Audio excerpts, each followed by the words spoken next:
Avis vascular centre మన దేశంలోనే the best varicose vein hospital.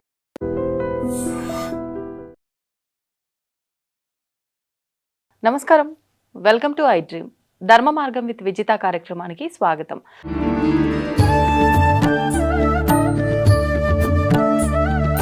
ప్రస్తుతం మనతో పాటు ఉన్నారు భారతీ శంకరపీఠం వ్యవస్థాపకులు, ప్రముఖ జ్యోతిష్య వాస్తు పండితులు బ్రహ్మశ్రీ అన్నవరపు తిరుపతి మూర్తి అవధాని గారు. ఇప్పుడు గురుగారితో మాట్లాడదాం.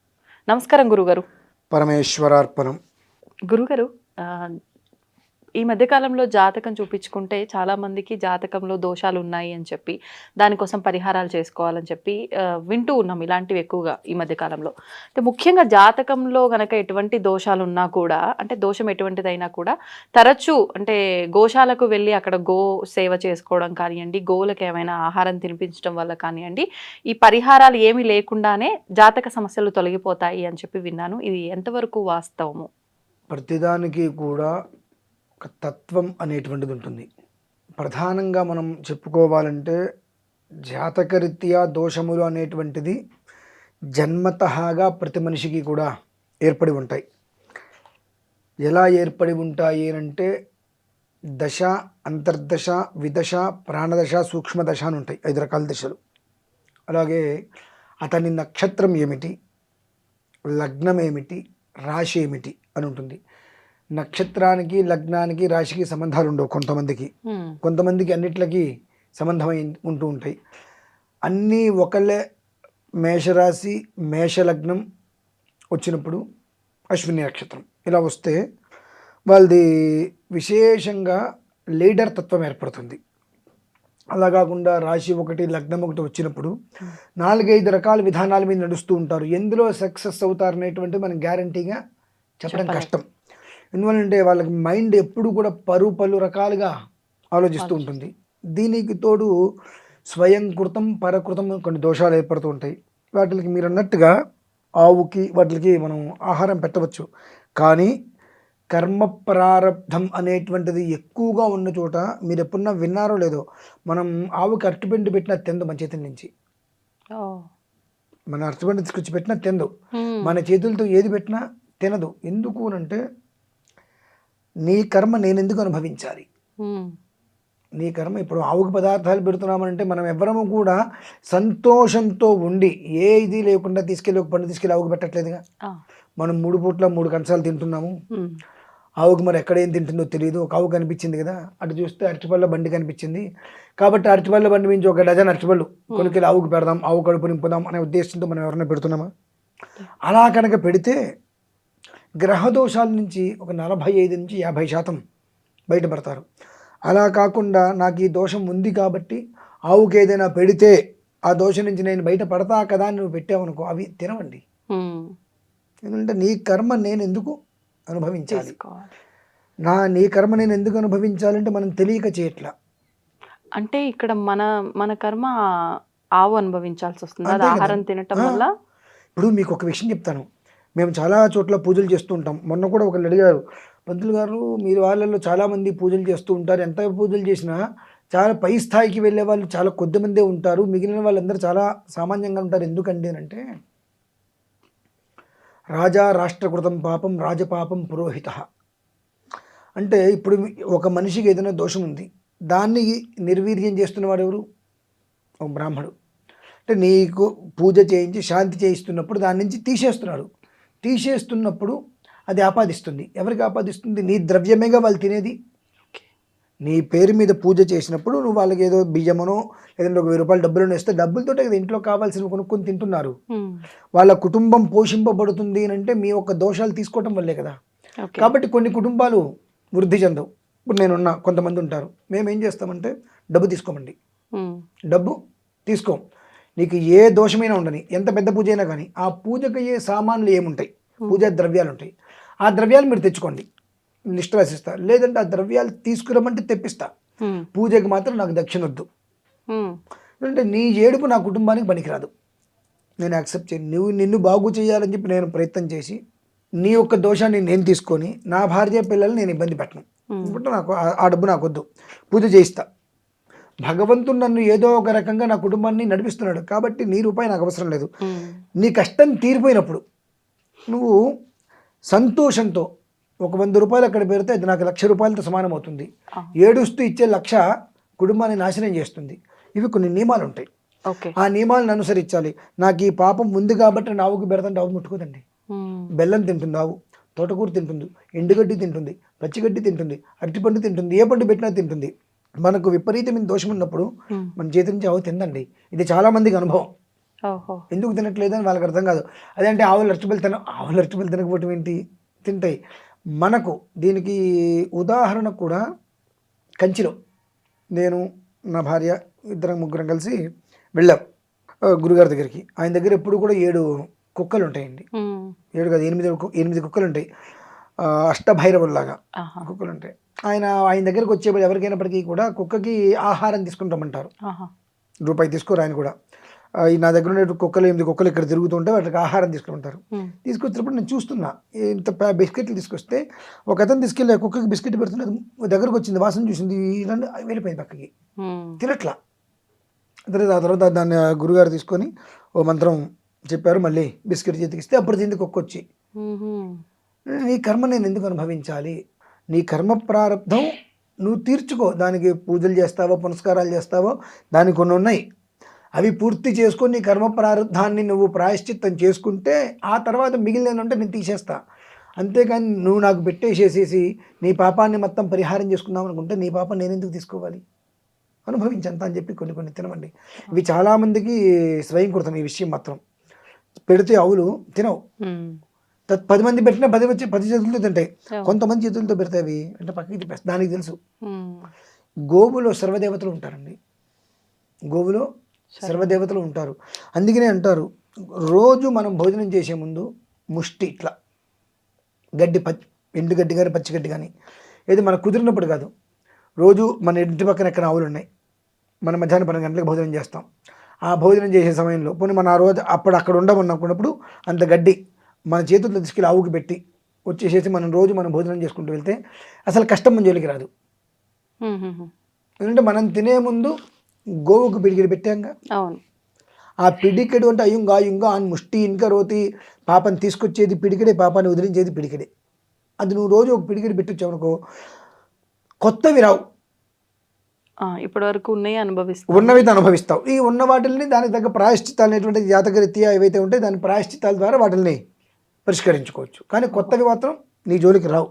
దానికి రక్ష.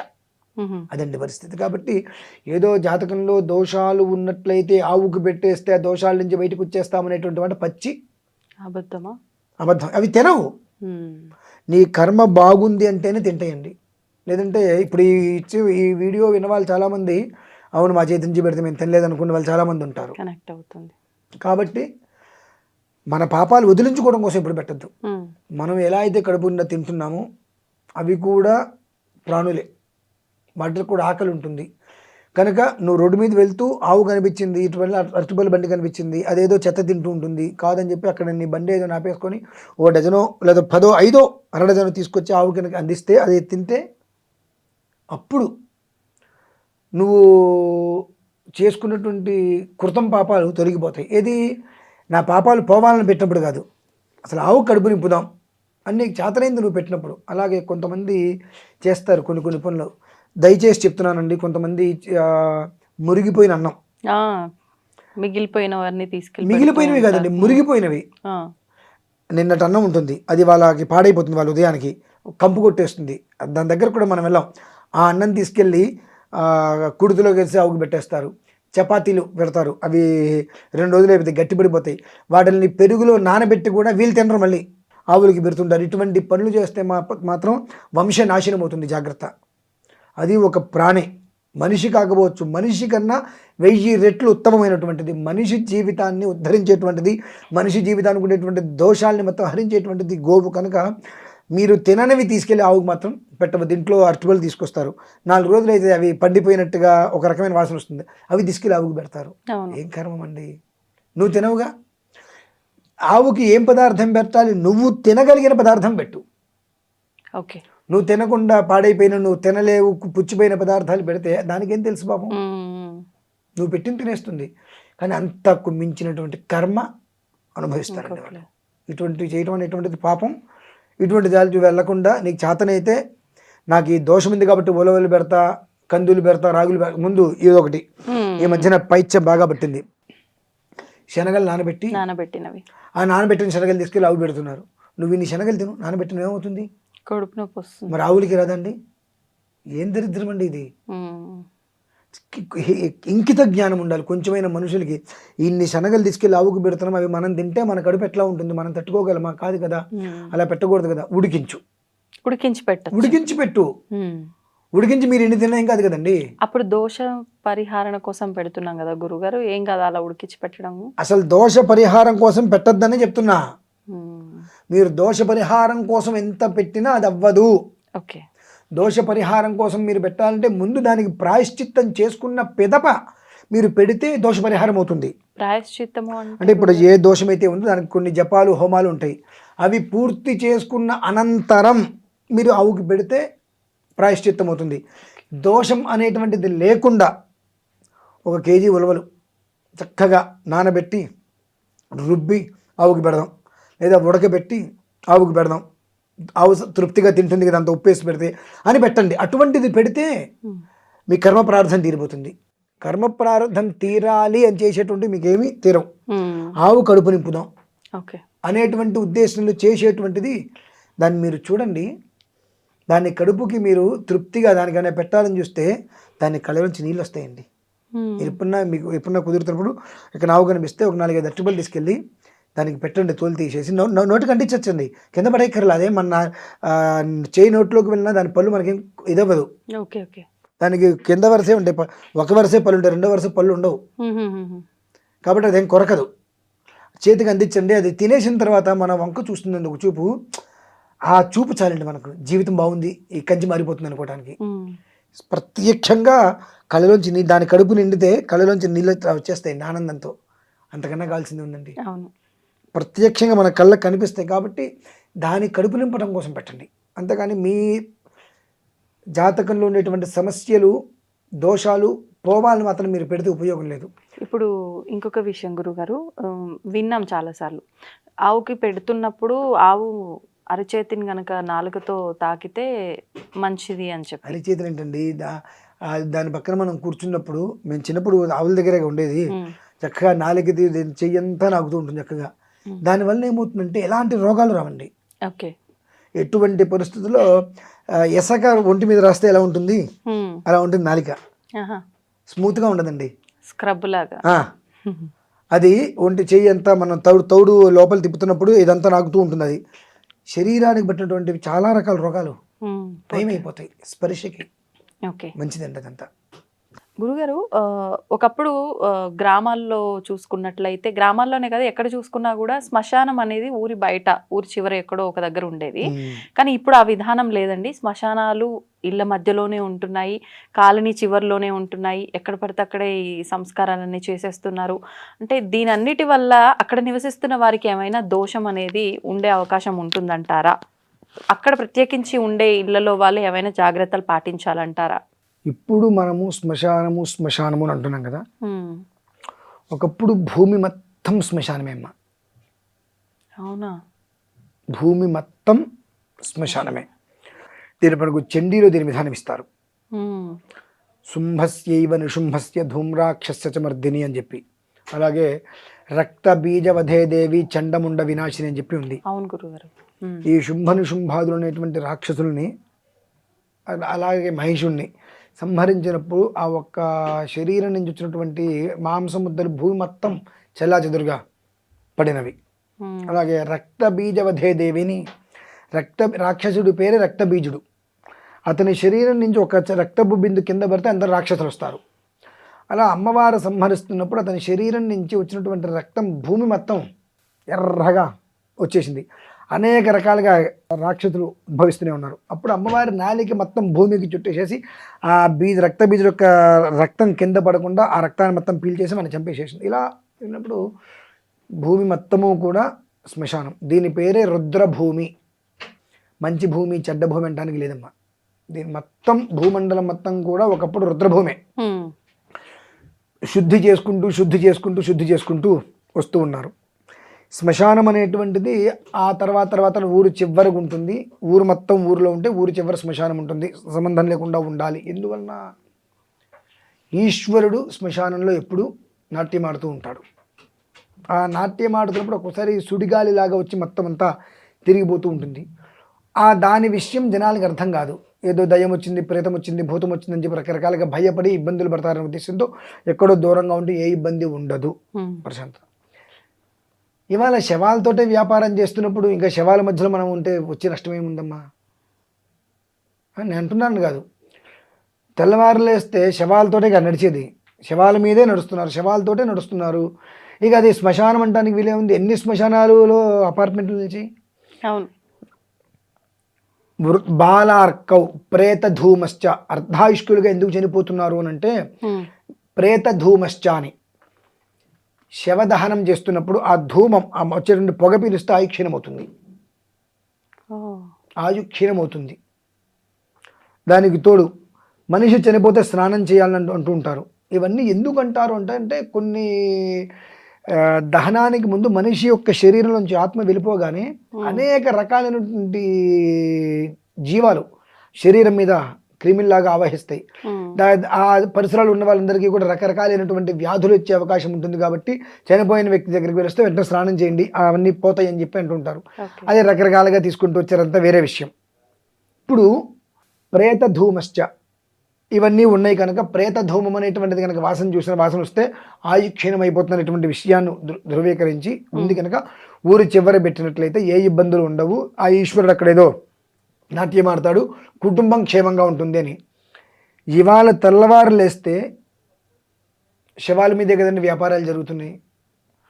ఎన్ని శ్మశానాల మధ్యలో ఇల్లులు కట్టారు, శ్మశానాల మీదే.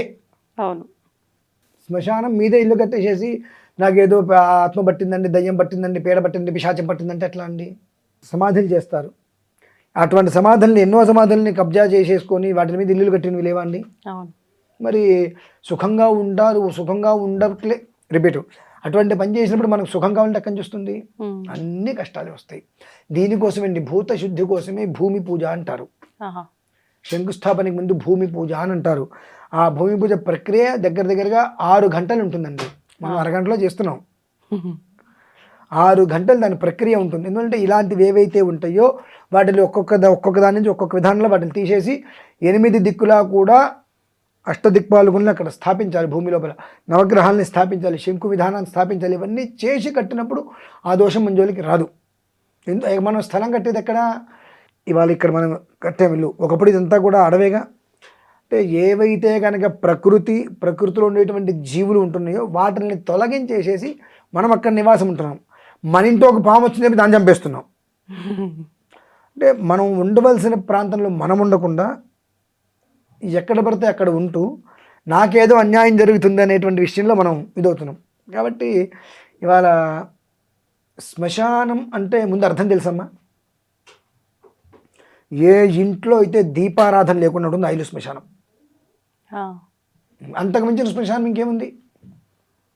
ఏ ఇంట్లో నిత్యం ఉదయం పూట దీపారాధన లేకుండా ఉంటుందో ఆ ఇల్లు శ్మశానం. ఏ ఇంటి ముందు ముగ్గు లేకుండా ఉంటుందో ఆ ఇల్లు శ్మశానం. మరి అట్లా ఆలోచిస్తే ఇప్పుడు ప్రతి అపార్ట్మెంట్లో శ్మశానాలతో సమానమే కదండి. అపార్ట్మెంట్కి 2 డోర్లు ఉంటాయి. ఇంచుమించుగా ఏ డోర్కైనా ముగ్గేస్తున్నారు ఎవరైనా? అంటే ఒకేసారి పెయింటింగ్ వేసేసి వదిలేస్తున్నారు.